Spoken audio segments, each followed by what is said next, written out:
నమస్తే అందరికి విష్తో వచ్చేసింది కాస్ ఖతర్నాక్ వార్తలు పట్టుకొచ్చేసింది అమ్మయ్య అటు ఇటు అయ్యా ఓట్ల ముచ్చట అయితే ఒడిచిపోయింది వల్ల ఇక మున్సిపాలిటీలలో ఉండే ఓటర్లు వాళ్ళే కొనుక్కోవాలి వాళ్ళ బిర్యానీలు వాళ్ళే తెచ్చుకోవాలి వాళ్ళ పనులు వాళ్ళే చేసుకోవాలి ఇప్పటి నుంచి గెలిచిన వాళ్ళ ఇండ్ల చుట్టూ మీరు తిరగాల్సి ఉంటుంది ఈ విషయం గురించి షోకింపదగదు కానీ మన వార్తలు చూసైతే మస్తు ఖుషి అయిపోవచ్చు ముందుగా ఏం చేద్దాం హెడ్లైన్ చూసేద్దామా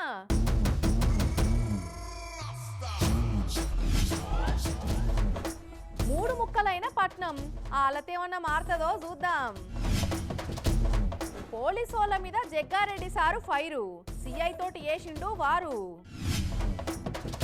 నకిలీ బిల్లలు వంచిండ్రట అభ్యర్థులు బాగా పీలైపోయిండ్రు నియతిగల ఓటర్లు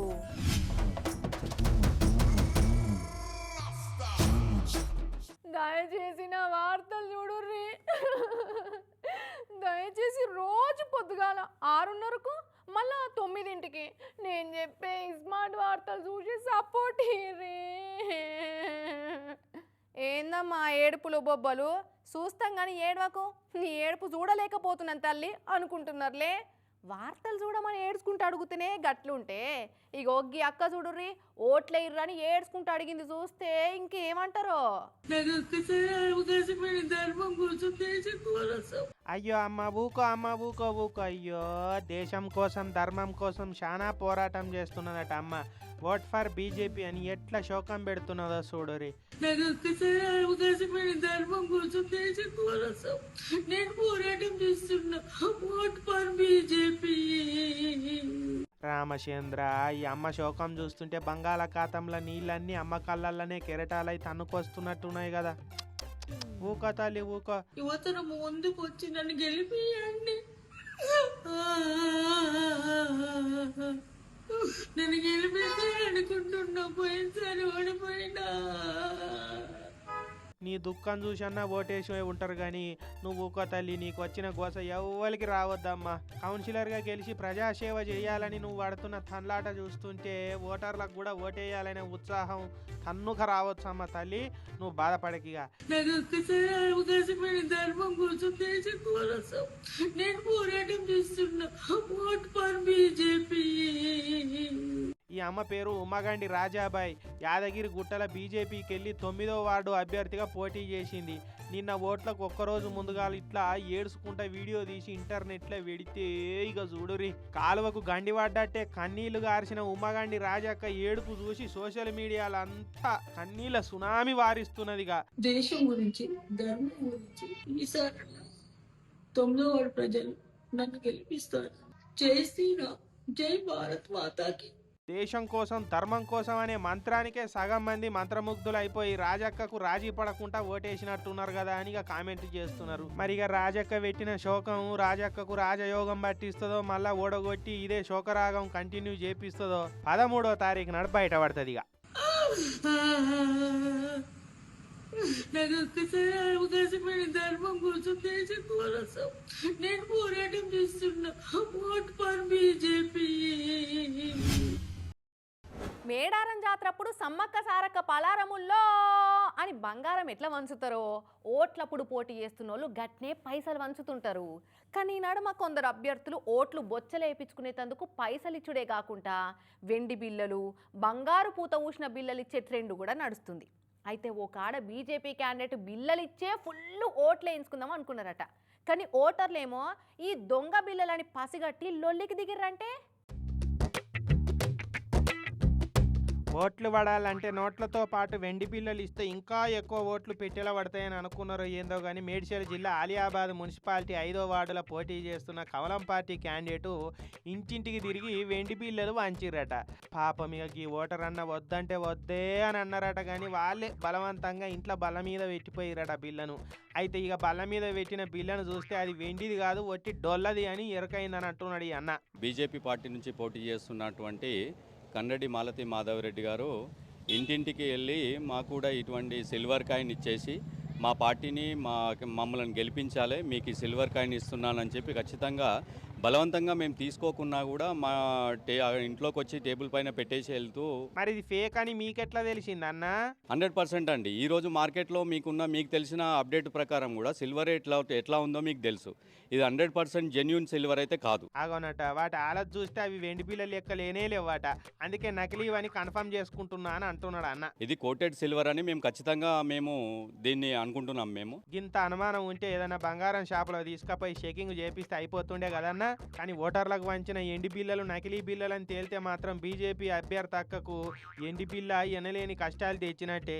దేశం కోసం ధర్మం కోసం ఒరిజినల్ వెండి బిల్లలే వంచాలనుకున్నట్టున్నారు, కానీ బిల్లలు తయారు చేసిన వాళ్ళే వీళ్ళని మోసం చేసి చెవులల్లా వాళ్ళ కమలం పూలు పెట్టినట్టున్నారు పాపం.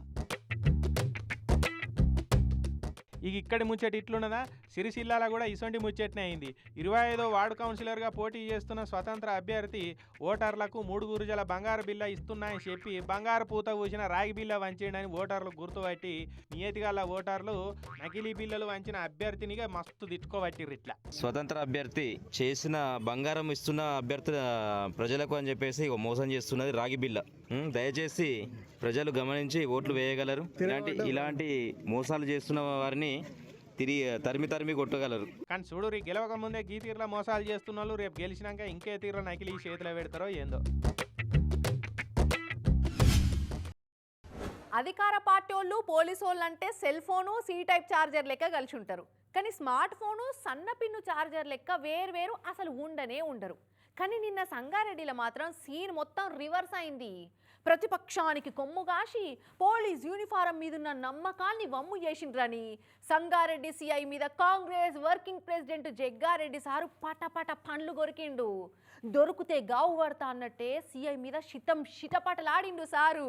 సరే, మీరు ఏ గవర్నమెంట్ ఉంటే పాట పాడతారు, పాడుకోండి. మా గవర్నమెంట్ ఉందని నేను పాడమని చెప్పలే కదా దానికి.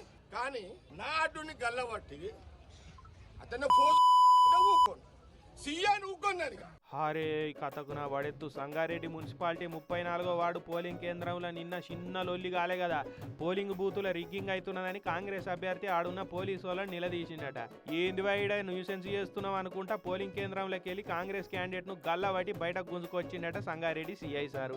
ఇక అభ్యర్థి పోయి జగ్గారెడ్డి సార్కు చెప్పంగానే సార్ కోపం ఆగలే. ఇక పోలింగ్ బూత్ కాడికి వచ్చి పోలీసు వాళ్ళ మీద పటపట పండ్లు కొరికిండు జగ్గారెడ్డి సారు. ఈ పోలింగ్ బూత్ల ఓట్లు బంద్ పెట్టాలని అనుచరులతోటి పోలింగ్ బూత్లకు దొచ్చుకొని పోదామని ఉరికిండిగా.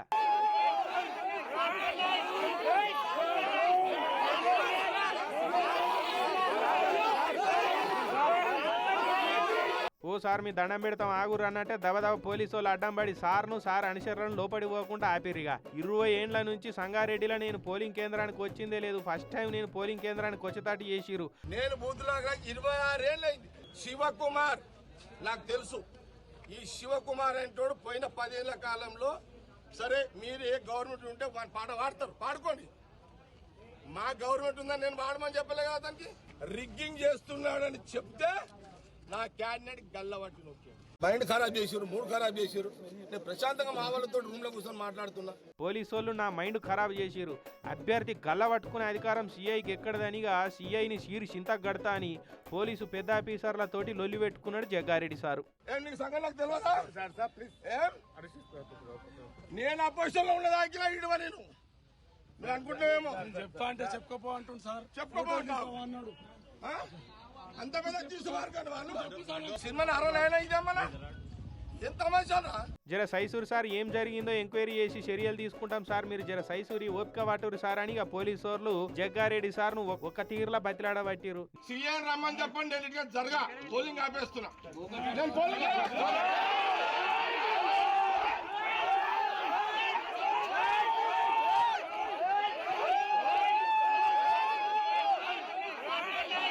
నేను అసలేడువా ఈ సీఐని సీఎంకు ఫిర్యాదు ఇచ్చైనా సరే సీఐకి శిక్ష పడతాడు చేస్తా అని.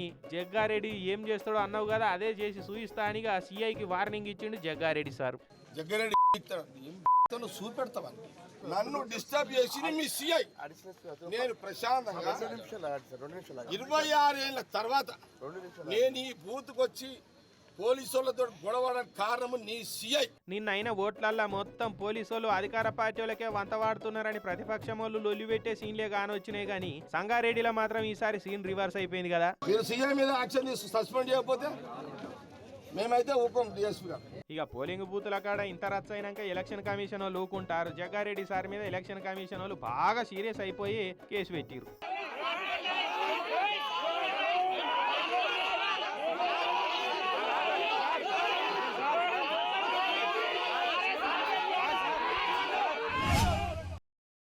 అసెంబ్లీ ఓట్లప్పుడు కాంగ్రెస్ పార్టీ వాళ్ళు ప్రచారంలో ఏం చెప్పినరోళ్ళ మార్పు రావాలి కాంగ్రెస్ రావాలి అన్నారు కదనోళ్ళ. బరాబర్ కాంగ్రెస్ సర్కార్ వచ్చినాక అన్నీ మారిపోతున్నాయి. ముందుగాల రాష్ట్రం పేరు TSY TG అని మారింది. తెలంగాణ తల్లి రూపం మారింది. ధరణి మారింది. మూసీ నది ఆలతో మారబోతుంది. ఇక రేపో మాపో మళ్ళా జిల్లాలు కూడా మారబోతున్నాయి. ఇక ఇప్పుడు GHMC కూడా మారింది. అంటే ఏం లేదోళ్ళ గ్రేటర్ హైదరాబాద్ మున్సిపల్ కార్పొరేషన్ 3 ముక్కలుగా ఏర్పడ్డది. లెల్లే ఏరుపోసింది సర్కారు. అన్నదమ్ములు పెళ్ళైనాక ఏర్పడతారు కదా, అగో GHMCని 3 అన్నదమ్ములు లెక్క చేసి ఏరిపోసింది మన సర్కారు. తెలంగాణ వచ్చినాక కేసీఆర్ సార్ తెలంగాణలో 33 జిల్లాలు చేస్తే సీఎం రేవంత్ రెడ్డి సార్ పట్నాన్ని 3 ముక్కలు చేసి GHMCకి ఏరుపోసిండు. అన్నదమ్ములకు ఏరుపోసేటప్పుడు పెద్దన్నకి ఇచ్చినట్టే 150 వార్డులతోటి GHMCకి జ్యేష్ఠ పాలు ఇచ్చిర్రు. సికింద్రాబాద్ను కూడా GHMC కిందనే ఉంచిరుగా. ఇటు ఉత్తరంబాద్కు తూర్పు దిక్కున్న శివారు మున్సిపాలిటీలని కలిపి 74 వార్డులతోటి గ్రేటర్ మల్కాజ్గిరి కార్పొరేషన్ అని పెట్టిరు. ఇటు పడమర దిక్కున్న షేర్లింగంపల్లి, కూకట్పల్లి, కుత్బుల్లాపూర్లను కలిపి గ్రేటర్ సైబరాబాద్ కార్పొరేషన్ అని పెట్టిరు. ఇక పట్నంలో మున్సిపల్ కార్పొరేషన్లను ఏరువడగొట్టుడే కాకుండా వాటి కమిషనర్లను కూడా పెట్టింది సర్కారు. GHMCకి ఆల్రెడీ కమిషనర్గా ఉన్న ఆర్వి కర్ణన్ సార్ను అట్లనే ఉంచి మల్కాజ్గిరి కార్పొరేషన్కు వినయ్ కృష్ణారెడ్డి సార్ను, సైబరాబాద్ కార్పొరేషన్కు శ్రీజన మేడంలను కమిషనర్లుగా పెట్టింది. ఇక 3 బల్దియాలకు 3 కమిషనర్లు నిన్ననే కొలువులకు కూడా ఎక్కిరు. ఇప్పుడున్న GHMC హెడ్ ఆఫీస్ అట్లనే ఉంటది. తార్నాక ఉడా ఆఫీసులేమో మల్కాజ్గిరి మున్సిపల్ కార్పొరేషన్ ఆఫీసు పెట్టిరు. మాదాపూర్ కాడున్న న్యాక్ బిల్డింగుల సైబరాబాద్ మున్సిపల్ కార్పొరేషన్ ఆఫీసు పెట్టిరు. వీటికి 6 నెలలలో ఎలక్షన్లు పెడతారట. ఇక అప్పటిదాకా ఈ 3 మున్సిపాలిటీ కార్పొరేషన్లకు JS రంజన్ సార్ను స్పెషల్ ఆఫీసర్గా పెట్టిరు. ఓట్లయ్యేదాకా సారే మేయర్ లెక్క అన్నట్టు. ఇప్పుడు ఇక ఎక్కడోళ్ళు అక్కడ ఉండగానే కాగితాలు, కమ్మలు, కార్డులలో మాత్రం జనాలు ఉండే అడ్రస్లు అయితే మారుతున్నాయి. ఇక అదే రూవట్ల జనాల బతుకులు కూడా మారితే మంచిగుండు కదా. ఏమో ఇక మరి ఇట్లా ఏర్పడ్డందుకైనా డ్రైనేజీలు వంగకుండా, మ్యాన్హోళ్ళ మనుషులు పడి కొట్టుకపోకుండా, వరదలు వస్తే ఇండ్లు బండ్లు మునగకుండా, సాయంత్రం అయితే దోమల దండయాత్ర లేకుండా, రోడ్ల మీద చెత్త వేరకపోకుండా, రోడ్ల మీద ఉసుక మేటలు వేయకుండా, వారం 10 రోజులకోసారి నీళ్ళు ఇడవకుండా ఉండే ఆలతేమన్నా మారుతుందేమో చూడాలిగా అని ఆశలు పెట్టుకుంటున్నారు 3 కార్పొరేషన్లలో ఉన్న జనం.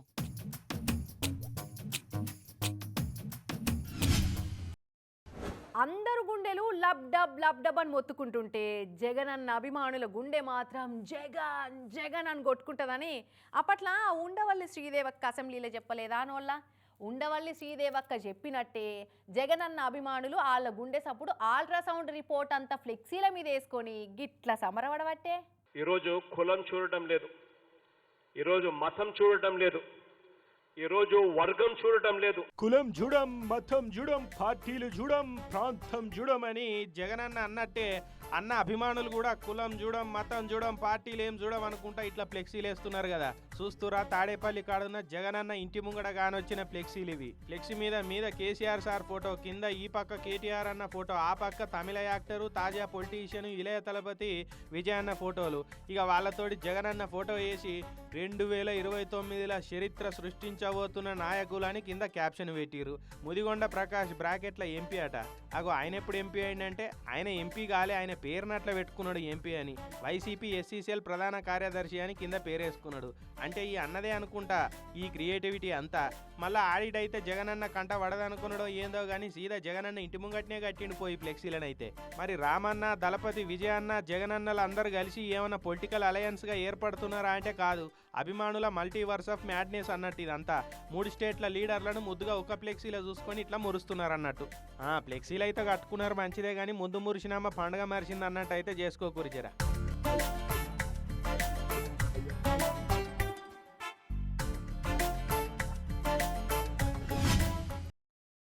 పిల్లలన్నప్పుడు ఇంట్లో మమ్మీ డాడీలకు మస్కా కొట్టి సినిమాలకు పోవుడు, షికార్లకు పోవుడు మస్తు కామన్ కదనోళ్ళ.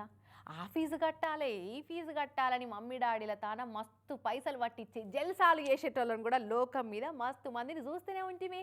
ఫ్రెండోళ్ళ ఇంటికి పోతున్నా అని చెప్పి దోస్తులతోటి టూర్లు వేసే ముచ్చట్లు కూడా చూస్తూనే ఉన్నాం. లవ్ చేసుకునేటోళ్ళు అయితే ఇక ఇంట్లో వాళ్ళకు తెలియకుండా ఎన్ని తీర్ల కథలు పడతారో కూడా చూస్తూనే ఉంటిమి. మీరంతా ఇప్పటిదాకా ఇసోంటి ఎన్నెన్నో చూసుంటారు కానీ ఇసోంటి మస్కా కొట్టుడైతే ఏడ చూసుంటారు వల్ల కమ్సే కమ్ వినను కూడా వినుండరు. ఈమె వేసింది చూస్తే సీరియల్లో నాగిని పార్ట్ 2 అని సీరియల్ తీస్తారు. ఇక సినిమాల్లో అయితే నాగిని ఒక ప్రేమ కథ అని సినిమా తీస్తారు కావచ్చు. గట్లుంటుంది మరి స్టోరీ. అయ్యయ్యయ్యో ఇప్పటిదాకా ఎన్నెన్నో లవ్ స్టోరీల వార్తలు చూసినాం కానీ ఇటువంటి లవ్ స్టోరీ వార్తనైతే ఫస్ట్ టైం చూస్తున్నాం. లవర్ తోటి వారిపోయేందుకు నాగిని సీరియల్ నాటకం ఆడి ఏం ఇంత అనుమానం రాకుండా వెళ్ళిపోయిందో బుజ్జి. ఇగో ఈడ పాంకూసం చూస్తున్నారా? ఈ కుబుసంతో అమాయక అమ్మానాయనలకు మస్కా కొట్టింది బంగారి బిడ్డే. ముచ్చట ఏంటంటే ఉత్తరప్రదేశ్ ఔరియా జిల్లా సింగాన్పూర్ కాడు ఉండే 21 ఏళ్ల రీనా అనేట ఆమె ప్రేమించిన పోరాన్ని పెళ్లి చేసుకుందామని డిసైడ్ అయిపోయింది. ఇంట్లో చెప్తే పాత షీపిరి మర్రేస్తారని మంచి ప్లాన్ వేసింది. ఇక నేను నాగదేవతగా మారిపోతున్నానమ్మా, నేను నాగలోకం పోతున్నా, నన్ను నాగలోకం పిలుస్తున్నది, నేను మనిషి జన్మెత్తిన నాగకన్యను, నాకు అన్ని నాగలోకం కలలే వస్తున్నాయని 2 నెలల నుంచి అవ్వయ్యలను నమ్మించుడు పెట్టింది. నన్ను నాగలోకం పిలుస్తుంది, నేను వెళ్ళిపోతా అని చెప్పుకొచ్చింది. ఊర్లో ఉన్న గుళ్ళకెళ్ళి నాగదేవత విగ్రహం కూడా తెచ్చి ఇంట్లో పెట్టుకొని పూజలు సురువు చేసింది. ఇక వాళ్ళు కూడా నాగిన్ సీరియల్ చూసే ఉంటారు. ఆ అమాయక తల్లిదండ్రులు పాపం లోకం పోకడ తెలియనోళ్ళు, చదువురాని పెద్ద మనుషులు. బిడ్డ చెప్తున్నది నిజమే అని నమ్మిర్రు. మొన్న ఆదివారం నాడు పాముల బట్టి ఆడిచ్చేటోళ్ళు ఇంటికి పోయి ఆడ 5 ఫీట్ల పొడుగున్న పాము కూసం తెచ్చుకున్నది. ఇక రాత్రి బెడ్ మీద కుబుసం విడిచిపెట్టి నాగినిగా మారిపోయినట్టు నమ్మిస్తందుకు గాజులు కుంకుమ బెడ్ మీద డెకరేషన్ చేసి పెట్టింది. ఇక కుబుసం పక్క పోయింటే, అమ్మా నాన్న ఇక నేను మానవ అవతారం సాలించి నాగలోకం వెళ్ళిపోతున్నా, నేను నాగినిగా మారిపోయినా అని లెటర్ రాసింది. రాత్రికి రాత్రి ప్రేమించిన పోరంతోటి శంగోబిల్ల అయిపోయింది. పొద్దుగాల బిడ్డ కనవల్లే లేచి చూసే వరకు మంచం మీద పాము కూసం గాజులు పసుపు కుంకుమలు కానొచ్చే వరకు ఆ పెద్ద మనుషులు గదగద వణికిపోయారు. అయ్యో నా బిడ్డ నిజంగానే నాగినిగా మారిపోయి నాగలోకం పోయినట్టున్నదని నమ్మిరిగా. ఏ కాలంలో ఉన్నారు, గట్లుంటదా, ఏదో మతలబు ఉన్నదని చెప్పి వాళ్ళు చెప్తే పోలీస్ స్టేషన్కి పోయి ఫిర్యాదు ఇచ్చిరట. ఇక పోలీసు వాళ్ళు వచ్చి ఇల్లంతా చూసి ఇక ఆమె ఫోన్ నెంబర్ ట్రేస్ చేస్తే లైవ్ లొకేషన్ చూపించిందట. నీ బిడ్డ ఏ లోకం పోలేదమ్మా, ఈ భూలోకంలో ఉన్నది, మేము పట్టుకొచ్చి చూపిస్తాం ఆగురు అని చెప్పి మీకు మస్కా కొట్టి ప్రేమించిన పోరంతోటి వెళ్ళిపోయిందని చెప్పి అవ్వయ్యలకు చెప్తే ఎంత పని చేస్తే అని తల్లిదండ్రులు నోరెళ్ళ పెట్టిరట. నారాయణ, ప్రేమ ఎంత పని చేసిందో చూడురి. కానీ నయం నాగిన నాటకం ఆడింది కానీ అవ్వయ్యలు అడ్డున్నారు కదా అని ఏ అర్ధరాత్రో నెత్తి మీద బండెత్తేసుడో విషం పెట్టి సంపుడో డ్రమ్ముల గుక్కుడో చేయలేదు. నచ్చినోని లవ్వాడేతందుకు నాగిన నాటకం ఆడే ధైర్యంలా 1% అన్న ఆ ముచ్చట అవ్వయ్యలకు చెప్పేతందుకు వాడితే ఇయ్యాల ఈ ముచ్చట దేశమంతటా వైరల్ కాకపోతుండే. ఇప్పుడు చెప్పురి, ఈ స్టోరీ సినిమా స్టోరీ కన్నా ఏమైనా తక్కువ ఉన్నదా? ఒక అట్లున్నది మన జనరేషన్. అతిగా ఆశపడే మగాడు, అతిగా ఆవేశపడే ఆడోళ్ళు బాగుపడ్డట్టు చరిత్రలో లేదు అని నరసింహ సినిమాల రజనీకాంత్ సారు శిల్క చెప్పినట్టు చెప్పిండు. అయినా చెవికి ఎక్కించుకుంటున్నారా కొంతమంది? లేదు కదా. ఎవడన్నా వచ్చి పైసలు డబల్ అవుతాయి అని చెప్తా అయిపోయి లడ్డు కావాలా నాయన అన్నట్టే గిలగిలలాడిపోయి గుండుకు సున్నం బొట్లు పెట్టించుకుంటున్నారు. పైసలు ఎవరికి ఉత్తగనే రావని గా బంగారం దుఃఖం సేటు చెప్పిన అయినకుంటా మాకు పైసలు ఉత్తగనే డబల్ అయితే అని నమ్మితే ఎట్లయిందో చూడుర్రి. 10 లక్షలు బ్యాంకులో డిపాజిట్ చేస్తే అవి డబుల్ అయ్యేందుకే 20 ఏళ్ళు పడుతుంది. సరే అని రిస్క్ చేసి మ్యూచువల్ ఫండ్లలో పెట్టిన ఆడ కూడా యావరేజ్గా 7-8 ఏళ్ళు పడుతుంది. అసొంటిది ఎవడో వచ్చి నువ్వు లక్షిస్తే నేను 5 లక్షలు చేసి ఇస్తా అంటే ఎట్లా నమ్ముతారమ్మా ఈ జనాలు? ఎవడన్నా తెలిసినోడు పోయి అన్నావో 10,000 ఉంటే చూడా అంటే ఇయ్యనోళ్ళు దాసి దయ్యాల పాలు చేసినట్టుగో ఇసొంటి మోసగాళ్ళకు చిక్కి బ్లేడు లేకుండా నున్నగా వాళ్ళ గుండు వాళ్ళే కొట్టించుకుంటున్నారు. ముచ్చటేందంటే పొద్దుటూరులోనే గంగా ప్రసాద్ అనేటైనను 33 లక్షలు ఇస్తే ఆన్లైన్లో 50 లక్షలు వేస్తామని నమ్మించి ఏ తీరుల గుండుకు సున్నం బొట్లు పెట్టిరో ఇగో పొద్దుటూరు ఏఎస్పీ సారు సూయిస్తున్నాడు చూడురి. 33 లక్షలు మాకు ఇస్తే ఆన్లైన్ లో మీకు 50 లక్షలు ఇస్తాము అన్నారు. అతను ఆశపడి 33 లక్షలు ఇవ్వడానికి రెడీ అయ్యాడు. అతని బ్యాగులోంచి మీ అమౌంట్ అంతా కూడా ఈ బ్యాగులోకి ట్రాన్స్ఫర్ చేయండి అని చెప్పి ఇట్లా బ్యాగులోకి ట్రాన్స్ఫర్ చేయించుకున్నారు. సూట్ కేసులో పెట్టేసి క్లోజ్ చేస్తాడు. నా అమౌంట్ 50 లక్షలు పంపించండి సార్ అంటే సరే పంపిస్తున్నాం చెక్ చేసుకుని అని చెప్పి ఫోన్ చెక్ చేసుకుంటా ఉంటాడు. అమౌంట్ 50 lakhs రాదు. మీరు మీ అమౌంట్ తీసుకొని వెళ్ళిపోండి, ఈవినింగ్ బ్యాంక్ దగ్గరకు రండి అని చెప్పి అతనికి తీసి మీరు మీ బ్యాగ్ తీసుకోండి అని చెప్పి ఆయనకి ఇచ్చేస్తాడు. ఇంకా టైం వచ్చింది, ఇంకా నాకు ఆన్లైన్ రాలేదు కదా, నా డబ్బులైనా ఉన్నాయని చెప్పి ఓపెన్ చేసి చూసుకుంటే ఇట్లాగా ఈ వైట్ పేపర్స్ కానీ అవన్నీ అట్లా ఉంటాయి. చూసిరు అంతర్రాష్ట్ర దొంగల పని ఎట్లున్నదో. 5 దొంగ బడివగాలి ఈ పని చేసిరట. పలానా కాడికి 33 లక్షలు పట్టుకురమ్మంటే ఒక్క రోజుల 17 లక్షల లాభం అని నాలుక లబలబలు ఆడించుకుంటా గాల్లో తేలినట్టుందే గుండె పేలినట్టుందే అని సంబరపడుకుంటా పాటలు పాడుకుంటా పోయిండట ఈ గంగాప్రసాద్. ఇక స్పాటుకు పోగానే గంగాప్రసాద్ గుంట పోయిన పైసలను వాళ్ళు ఇచ్చిన బ్యాగులో పెట్టమన్నారు. ఆ బ్యాగుని ఇట్లా సూట్ కేసులో పెట్టుకున్నారు. నీకు పైసలు ఆన్లైన్లో పంపుతున్నాం చూడు రన్న 50 లక్షలని 5-10 నిమిషాలు ఇక వెయిట్ చేయమన్నారు. అరే రే ఏదో నెట్వర్క్ ప్రాబ్లం ఉన్నట్టున్నదన్న, నువ్వు పని చేయి, ముందైతే నీ పైసలు నువ్వు తీసుకో, మళ్ళీ బ్యాంకులో మేము 50 లక్షలు కొట్టంగానే నువ్వు ఈ నగదు పైసలు తీసుకొచ్చి మాకు ఇద్దు తీ అని, ఇగో నీ బ్యాగు నువ్వు తీసుకో అని సూట్ కేసులోకి వెళ్ళి బ్యాగును తీసి చేతిలో పెట్టిరు. ఇదిలో రెండు పార్ట్స్ ఉంది, but both are not visible at the same time. So it can be opened like this as well, and it can be opened like this as well. సరే అని ఇంటికి పోయినాక ఆయన నా పైసలు సేఫే కదా అని చెక్ చేసుకుంటే ఆ బ్యాగుల పైసలకు బదులు వైట్ పేపర్ బెండలు కనిపించినాయి. సూట్ కేసులో సీక్రెట్గా 2 అర్రలు పెట్టి పైసలు తీసుకున్న బ్యాగును పై దాంట్లో పెట్టి కింది దాంట్లో వాళ్ళు ముందే పేపర్లు నింపి పెట్టుకున్న బ్యాగును తీసుకొచ్చారు. ఇక ఈయనను మత్పరిచ్చి పేపర్ల బ్యాగు మళ్ళీ చేతిలో పెట్టి గిల్లైపోయారు. పోయా మోసం అనుకుంటే ఇక పోలీసు వాళ్ళ దగ్గరికి పోతే ఏడాది నుంచి వాళ్ళని ఎంకులాడి నిన్న పట్టుకున్నారట. ఇది లాస్ట్ ఇయర్ జనవరిలో రిజిస్టర్ అయిన కేసు. దాని మీద ఇప్పుడు ఎఫర్ట్స్ చేసేసి మా టీం అందరు కూడా వీళ్ళందరూ 5 మెంబర్స్ని అప్రెంట్ చేసి నియర్లీ 8,50,000 వాళ్ళ దగ్గర నుంచి సీజ్ చేయడం జరిగింది. ఇక ఆ దొంగల దగ్గర నుంచి 8.5 లక్షలు రికవరీ చేసిరు. 33 లక్షల నగదిస్తే 50 లక్షలు ఎవడిస్తాడు చెప్పురి? పైసలు ఎవరికి కుత్తగొస్తాయి? ఆశ అనే పొరలు కప్పి దమాకు మూసుకపోతే గిట్లనే అవుతుంది. ఇప్పటి నుంచి అయినా ఎవడన్నా వచ్చి గిసొంటి చెప్తే ఆశకు అద్దుండాలి అన్న సామెతనైతే యాద్ చేసుకోవాలి. ఇవ్యాటి స్మార్ట్ వార్తలు. రేపు మళ్ళీ కలుద్దాం. అప్పటివరకు ఏం చేస్తారు? చూస్తూనే ఉండరు TV9.